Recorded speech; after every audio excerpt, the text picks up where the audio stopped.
Sabe, por trás de cada gota de suor, de cada hormônio que regula o corpo, de cada enzima digestiva, existe uma história de origem fascinante. Então, hoje, a gente vai mergulhar nesse universo para descobrir como estruturas minúsculas se transformam nas poderosas fábricas químicas do nosso corpo. Já parou para pensar nisso? Como é que o corpo fabrica tanta coisa diferente? Pois é, a resposta começa num lugar surpreendentemente simples. É uma viagem, assim, microscópica, mas que tem um impacto gigantesco no nosso dia a dia, na nossa saúde. Ok, vamos lá. A nossa história não começa com nada muito complicado, não. Pelo contrário, começa com a camada que reveste tudo, sabe? A nossa primeira linha de defesa contra o mundo. Imagina o tecido epitelial como se fosse a fronteira do nosso corpo. Uma fronteira que faz de tudo um pouco. Ele protege contra invasores, absorve os nutrientes que a gente precisa e até sente o mundo à nossa volta. Só que, de tudo que ele faz, tem uma habilidade em especial que é o ponto de partida para algo, uau, realmente incrível. Exato. É essa capacidade, esse poder de secretar, de criar e liberar substâncias que dá o pontapé inicial na nossa história toda. É exatamente aqui que um simples tecido de revestimento começa a desenvolver uma espécie de identidade secreta. Tá, mas como é que essa tal identidade secreta aparece? Bom, é a partir dessa camadinha de células que a gente vê uma coisa extraordinária acontecer, o nascimento de uma glândula. Dá uma olhada nesse esquema aqui. Aquela camada de células ali em cima, o epitélio, não fica parada. Percebe como elas começam a se multiplicar e a mergulhar para dentro? É como se fosse uma invasão controlada no tecido que está logo abaixo, o tecido conjuntivo. É um movimento superativo, sabe? Uma verdadeira obra de engenharia da biologia. E o mais maluco é o seguinte: absolutamente toda glândula, não importa se é uma glândula de suor ou a tireoide, se produz saliva ou hormônios, toda glândula começa exatamente desse mesmo jeitinho. Beleza, agora a gente chega num momento chave. É um ponto de virada que vai definir o destino dessa estrutura para sempre. É tipo uma encruzilhada mesmo, onde um caminho leva a um lugar e o outro a um lugar completamente diferente. O legal desse diagrama é que ele mostra exatamente essa bifurcação. A partir daqui, não tem mais volta. O caminho que essa estrutura em crescimento seguir vai selar o destino dela, criando de dois tipos de glândulas fundamentalmente diferentes. E essa imagem aqui, nossa, ela deixa isso claríssimo. Olha só, na esquerda, a estrutura continua conectada lá na superfície, formando tipo um caninho, um duto, para o lado de fora. Já na direita, ela se solta por completo, vira uma ilha de células isolada lá embaixo no tecido.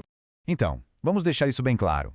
As glândulas exócrinas, que são as que têm os dutos, entregam suas secreções ou na superfície, tipo o suor na pele, ou dentro de alguma cavidade, que nem a saliva na boca. Já as endócrinas, bom, como elas não têm dutos, elas jogam tudo direto no sangue. E esses produtos que elas liberam são os famosos e superpoderosos hormônios. No momento em que elas se soltam da superfície, as glândulas endócrinas se integram na nossa autoestrada interna, a corrente sanguínea. É por ali que elas mandam suas mensagens químicas para todo o canto do corpo. Ok, agora vamos voltar um pouquinho. Lembra daquelas glândulas que continuaram conectadas? As exócrinas. Vamos dar uma olhada na variedade incrível que existe dentro dessa família. Para a gente entender as glândulas exócrinas, tem que pensar na arquitetura delas. A classificação é baseada em duas coisas. Primeiro, como a tubulação, os dutos, se organiza. E segundo, qual é o formato da parte que de fato produz a secreção.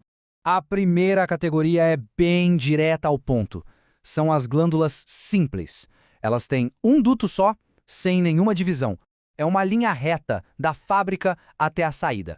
Mas olha, simples não quer dizer sem graça não, viu?